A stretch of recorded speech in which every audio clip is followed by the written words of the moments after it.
প্ৰমাণ হৈ গল যে এপেক্স বেংকত যি ব্যাগম দুৰ্নীতি কেলেংকাৰী সংঘটিত হল যিগৰাকী মাষ্টাৰ মাইণ্ড এপেক্স বেংকৰ পৰা ৰাইজে জমা থোৱা টকা যে উঠাই লৈ গল বিশ্বজিৎ ফুকন তাৰে অধ্যক্ষ হিচাপে আছিল দম্বৰুধৰ শইকীয়া তাৰে এমডি তেওঁলোকৰ লগত লগ লাগি ৰাজেশ বাজাজে যি 20 কোটি টকা এপেক্স বেংকৰ পৰা উঠাই লৈ গল সেই ধনৰাশিৰ ভাগ বতৰা যে বিশ্বজিৎ ফুকন হেতি পালে আৰু আপোনাৰ ইতিমধ্যে এটা সাক্ষাৎকাৰত ৰাজেশ বাজাজে কৈ দিছে যে সেই সময়ৰ মন্ত্ৰী সঞ্জয় কিষাণে তেওঁৰ পৰা 2 কোটি টকা বিচাৰিছিল 2 কোটি টকা বিচাৰিছিল যদিও দিব নোৱাৰাৰ কাৰণে তেওঁ 88 লাখ টকা 88 লাখ টকা দিলে বুলি ইতিমধ্যে তেওঁ প্ৰকাশ কৰিছে গতিকে এটা কথা প্ৰমাণ হৈ গল আৰু বিশ্বজিৎ ফুকনৰ প্ৰতি তেওঁ আৰু এটা কথা কৈছে যে বিশ্বজিৎ ফুকনে ৰাজেশ বাজাজৰ বাগান লব খোজে বুলি কৈছে গতিকে সেই দুৰ্নীতি কেলেংকাৰীটোত আপোনালোকে যেতিয়া ৰাজেশ বাজাজৰ সাক্ষাৎকাৰটো আপোনালোকে শুনিলে এবাৰ ৰাজেশ বাজাজে কি কয় ৰাজেশ বাজাজৰ সাক্ষাৎকাৰটো আমি এবাৰ শুনি ললে কথাটো ক্লিয়াৰ হৈ যাব তেওঁ আসলতে কি কৈছে সেই কথাটো ভালকে যদি আপোনালোকে শুনে তেতিয়া হলে এটা কথা প্ৰমাণ পাব যে এপেক্স বেংকত যেটো দুৰ্নীতি কেলেংকাৰী সংঘটিত হল ৰাইজে জমা থোৱা টকা 20 কোটি টকা নীতি নিয়ম বহিৰ্ভূতভাৱে বিশ্বজিৎ ফুকন হেতি কেনেকে ৰাজেশ বাজাজৰ হাতত তুলি দিলে সেই কথাবিলাক ইয়াৰ পৰা প্ৰমাণ হয় চাওক ইমান বিচাৰিছিল কেৱল 2 কোটি টকা বিচাৰিছিল আৰু 88 লাখ সপিস মই তেওঁ দিলো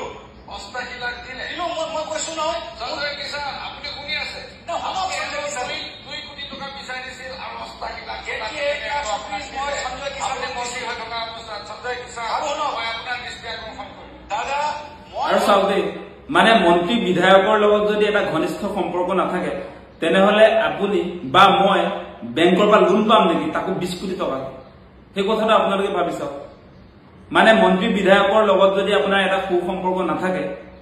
এটা ৰাজহুৱা বিত্তীয় প্ৰতিষ্ঠানৰ পৰা আপুনি টকা পাব নেকি আপুনি এপ্লাই কৰিলে পাম বুলি ভাবিছে নেকি 20 কোটি টকা কাক দিলে ৰাজেশ বাজাজ সেই ৰাজেশ বাজাজক টকা উলিয়াই নিবলৈ দি তেওঁলোকে আসলে ভাগ বতৰা কৰি পেলালে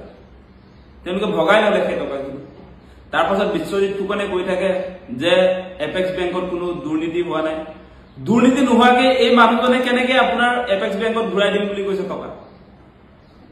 ডিএনএ নিদিয়ে নাজানো আসলে এই মানুহবিলাকটো জেলতে পঠিয়াব লাগিছিল 20 কোটি টকা এপেক্স বেংকত দুৰ্নীতি কৰি উলিয়াই লৈ গৈ তেওঁ পলাই আছিল এতিয়া আত্মপ্ৰকাশ কৰিছে এই মানুহজনক আৰু সেই মানুহজনে এপেক্স বেংকৰ পৰা এই 20 কোটি টকা উলিয়াই লৈ যাওঁতে যিবিলাক মানুহে সহযোগিতা আগবঢ়াইছিল আজি অধ্যক্ষ বিশ্বজিৎ ফুকন এমডি দম্বৰুধৰ শইকীয়া সেই মানুহবিলাকক যে আপোনাৰ জেলত পঠিয়াব লাগে সেই কামটো নকৰি এতিয়া আপোনাৰ এপেক্স বেংকত দুৰ্নীতি হোৱা নাই বুলি এই কেলেংকাৰী কৰি থকা মানুহবিলাক কৈ থাকে আজি বিশ্বজিৎ ফুকনে সেই কথা ক'ব পাৰে নেকি সেই কথাটো আপোনালোকে বিবেচনা কৰক যিটো মানুহে এই দুৰ্নীতিটোত আসলতে জড়িত হৈ আছে তেওঁ এতিয়া কৈ থাকে যেন দুৰ্নীতিটো তেওঁ গমে নাপায় ৰাজেশ বাজাজক তেওঁ চিনিয়ে নাপায় তেনেকুৱা ধৰণৰ কথা বতৰা কৈ থাকে অচিনাকি মানুহ এজনক আপুনি অধ্যক্ষ হিচাপে থকাৰ পাছত কেনেকে 20 কোটি টকা তুলি দিব পাৰে আপুনি অধ্যক্ষ হিচাপে থকাৰ পাছত বিশ্বজিৎ ফুকনে অধ্যক্ষ হিচাপে থকাৰ পাছত আপুনি নজনাকে আপোনাৰ বিত্তীয় প্ৰতিষ্ঠান আপুনি যেহেতু ৰেসপন্সিবল কাৰণ আপুনি অধ্যক্ষ হিচাপে আছে আপোনাৰ অজ্ঞাতে 20 কোটি টকা উলিয়াই লৈ যাব পাৰে নেকি যদি পাৰে আপুনি তেনেহলে তাৰ অধ্যক্ষ হৈ থাকিব নোৱাৰে এপেক্স বেংকৰ নহয় কথাবিলাক মানে এই যেটো কেলেংকাৰী সংঘটিত হল ৰাজেশ বাজাজৰ এই যেটো এপেক্স বেংকৰ যেটো কেলেংকাৰী সেই কেলেংকাৰীটোত আসলতে প্ৰত্যক্ষভাৱে এই বিশ্বজিৎ ফুকন সৰুপথাৰ বিধায়ক এজন জড়িত হৈ আছে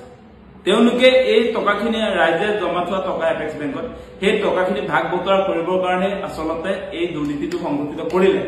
সেইকাৰণে আমি ভাবো যে অতি শীঘ্ৰে দম্বৰুধৰ শইকীয়া এপেক্স বেংকৰ যিগৰাকী এমডি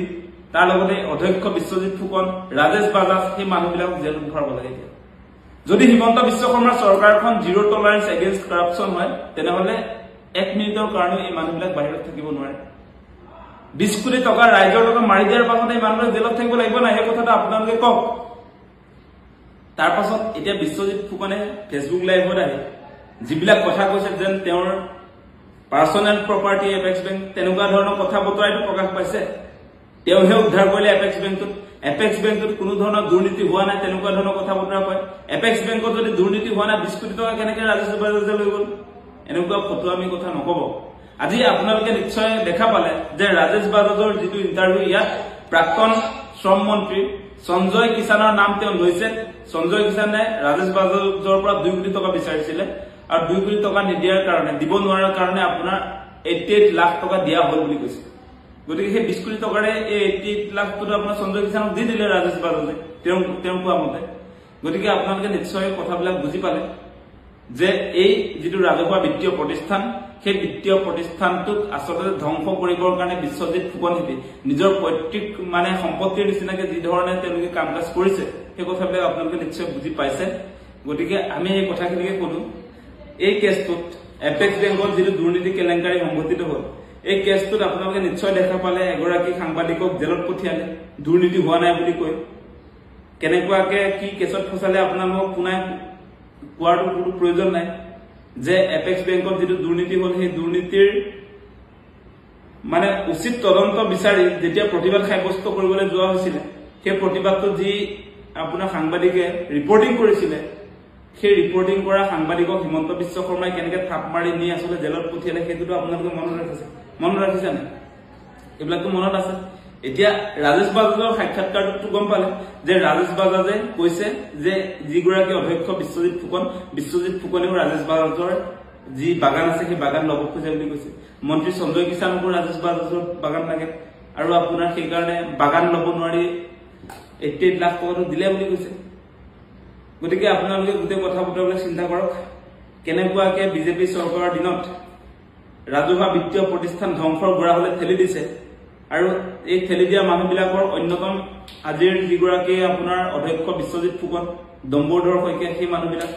আৰু তেওঁলোকে এতিয়া এপেক্স বেংকটো উদ্ধাৰ কৰিছো বুলি ক'বলৈ তেওঁলোকৰ নৈতিক সাহস থাকিব লাগে নেকি সেই কথাটো আপোনালোকে